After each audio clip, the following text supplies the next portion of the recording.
Guys, I'm Steve. Welcome back to the channel. Welcome back to another video. If it's your first time stopping by the channel, hit that subscribe button. Trust me, you won't regret it. You're a returning subscriber as always, guys. Welcome back. Guys, I want to play a small 1-minute video for you. This news just broke this morning about the situation with the Ocean Gate vessel, the aftermath of it. And I want to play this for you real quick, and then we'll come back and really get into this story. I don't want to tell too much. Please take a look. This morning, the Transportation Safety Board of Canada, or TSB, has started the safety investigation into a marine occurrence with fatalities involving the Canadian vessel Polar Prince. At the time of the occurrence, the vessel was involved with the operation of a submersible known as the Titan, which has been reported to have suffered a catastrophic implosion, leading to the presumed deaths of the 5 people on board. Now this morning, TSB investigators boarded the Polar Prince to examine and document the vessel, to collect information from the vessel's voyage data recorder and other vessel systems that contain useful information. We have also begun conducting interviews with the people aboard the vessel. Typically our investigations can take 18 months to 2 years. We obviously try and do them quicker because we know everybody wants answers, particularly the family, the public, etc. But we need to take the time. With respect to how far we will go, that remains to be seen as we gather information. Well, guys, that was the short video I wanted you guys to see. And it's saying that the Polar Prince is under investigation, you know, in occurrence to what happened to this Ocean Gate vessel. Now, I don't know if they have ownership in this vessel, but I will tell you something about a lot of these ships, these big ships like the Polar Prince. A lot of times when small companies or people with big ideas, but small vessels like the Ocean Gate situation, they will launch this small thing because it can't be self-propelled like that to go all the way out in the ocean and come back. They'll catch rides with, or they'll hire other boats, you know, that can lift them up and put them in the water and all this stuff. And I think that's the connection with the Polar Prince. But it seems to me like, you know, they're doing an investigation about what happened and all of this when the main culprit of the situation is gone. The vessel's in the ocean at the bottom. They only have one machine that can go down there and get that stuff, and it's nowhere to be found. Now, as of today, like that story broke about 3 hours ago. They made that announcement 3 hours ago, right? They're going to go on the boat. They're going to look at all of the data that they have. It seems to me like they're looking for somebody to blame or somebody to say something because, you know, you got to remember, 2 of these victims were billionaires. So, I mean, even though they're dead, the people that still, you know, the families still want answers, and they still have enough firepower to do something to get these answers either one way or another. Now, if you look at these 5 people, one being the owner of the whole setup, he's catching most of the flack, and he should. But my thing is this. Everybody, you know, when they showed them with the joystick and all that, talking about how easy it was to operate and how he went to Office Depot or Office Max and got like little things just to operate this thing to charge $1 million to send these people to their watery grave. When that story broke last year, it should have been real big news, and an investigation should have been launched then. The reason why things like this fly under the radar is because nothing tragic happens, and a lot of people are not interested in this type of stuff until all hell breaks loose. You know, I didn't know this thing existed until it popped up. They were gone. Think about it. It's Sunday morning, guys. They were alive last week. The last time they touched the planet with their feet was last week. And as the ship went down, right, the U.S. Navy found out that as they were descending, the whole damn thing imploded. So the Navy already picked it up. So everybody in here, up here, me included, we making videos thinking that these people going to be saved, and they was dead already as soon as they started the descent. Guys, let me tell you how intense the environment is down there. They said we're at the depths they were diving.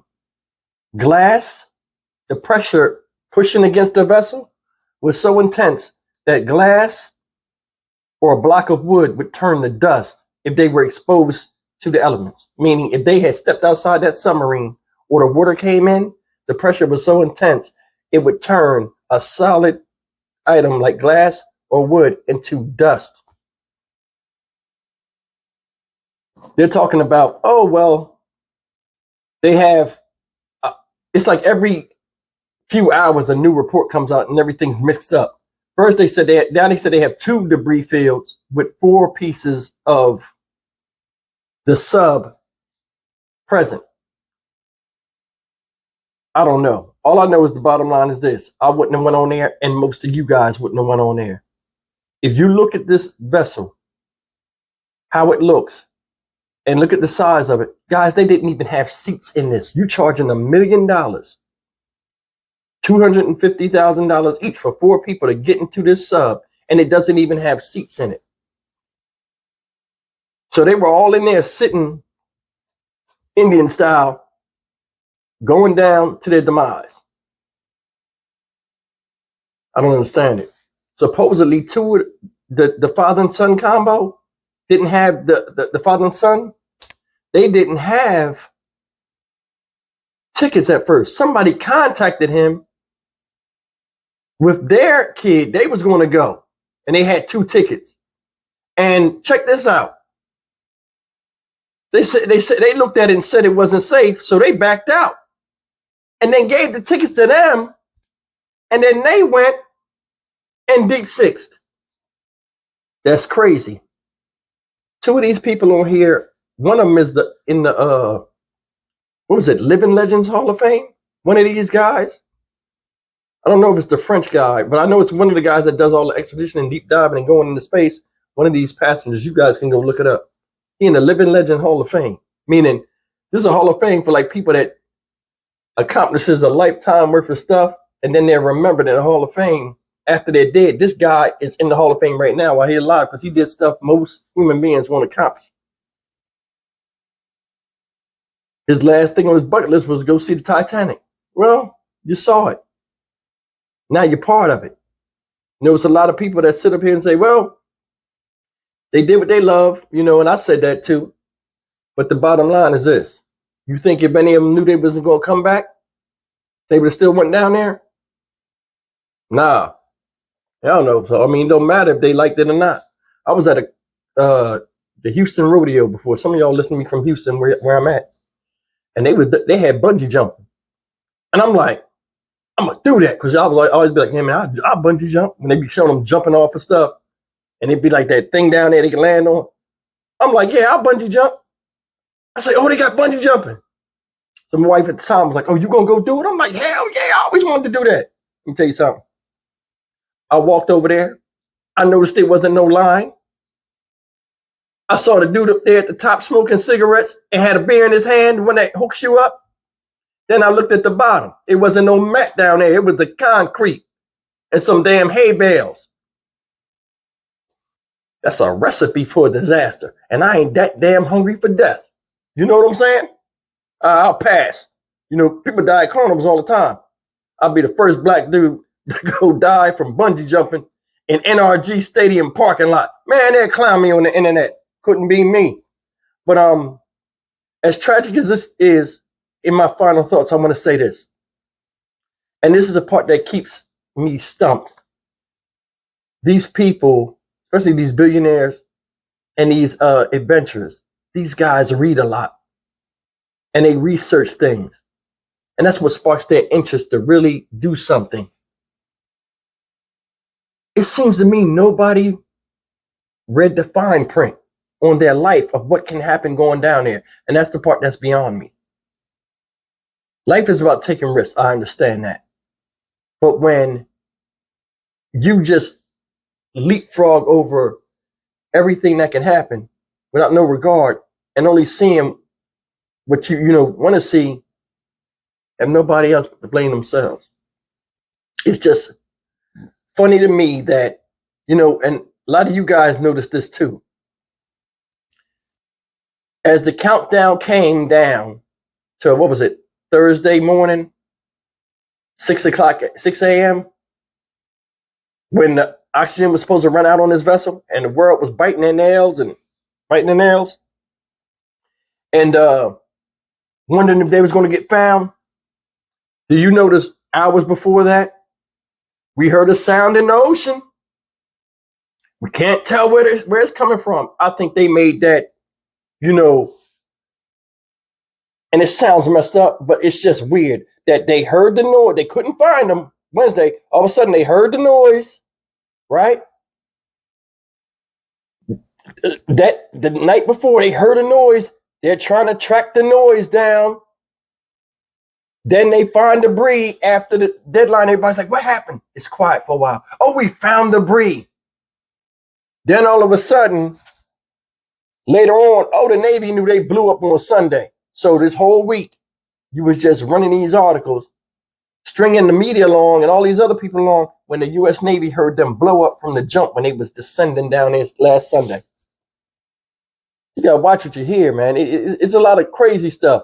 Like I noticed since I've been doing these news articles, I got to watch the article more than one time before I even look at one news article and do the article on it. I got to look at the article, then go to another station, look at the article. Then I got to read the article, because when you read the article, it has more details in it. It's like I'm learning as I go. I'm like, some of this stuff I said is fictitious. They got the story wrong. I'm like, they're at the same site as somebody else. So you got to watch out when things are reported. And that's something I learned this month. I'm not perfect. I gotta figure things out. I'm trying to be better as a content creator for you guys. But it's just messed up how they knew they were dead already, and they let these stories come out to build suspense and stuff in the world, and that affect people's families. People are, I hope they find them. I hope, and people are stressed out. But see, this is the thing that's funny. Everybody that was wondering to see if they was going to get found, the families was already alerted. So people knew they were gone, but the rest of the world didn't. And I think it's messed up that they let this run, building up suspense when all along they knew they were gone. Why didn't you just say it? I mean, it makes no sense. This whole week, everybody's like, oh, what happens in the next implosion?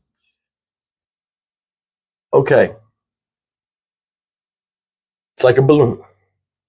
You have them inside of a balloon, and everything outside is pushing the it's a vessel, and it's in the ocean, so it's taking the place of all that water around it. So all that water is pushing to come back together and form. So imagine all of that. It's a crack or a seal, because everything is pressing against this. The whole ocean is pressing against this thing, deep as it is. Right? Now, any crack or any type of infrastructure damage, it weakens the vessel where it can't push back against the water. Once the water rushes in, any hole that comes in there, that whole ocean will come through that hole. That's why it'll create a vacuum. That's why you see things do like that. And it did like that and crushed them. And before they even had a chance to even know what would happen or feel the water on them, they would have just disintegrated, because just the vacuum itself would have ripped them apart. They would have never seen nothing. And it was a painless death, even though it's violent as hell. Wasn't worth it to me. Like I said, may the families find peace, and may these victims rest in peace. I just wanted to say my final thoughts on this. This thing is stupid. They talking about they heard an explosion.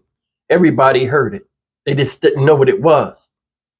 When they heard the implosion, it probably was the sound when Mario died off Mario Brothers. Do do do do do do do do do do. You know what I'm saying? They were like, what the fuck is that? Because a lot of these people are old and they never played that game. That's neither here nor there. Like Marcus Steve for the Dynamic Reason channel. As always, like, comment, share, and subscribe. They could have just told us instead of playing around with this goofiness. Be good. Keep your butt up from underwater in the ocean. Leave under the sea. to Ariel and the Little Mermaid. I'm out.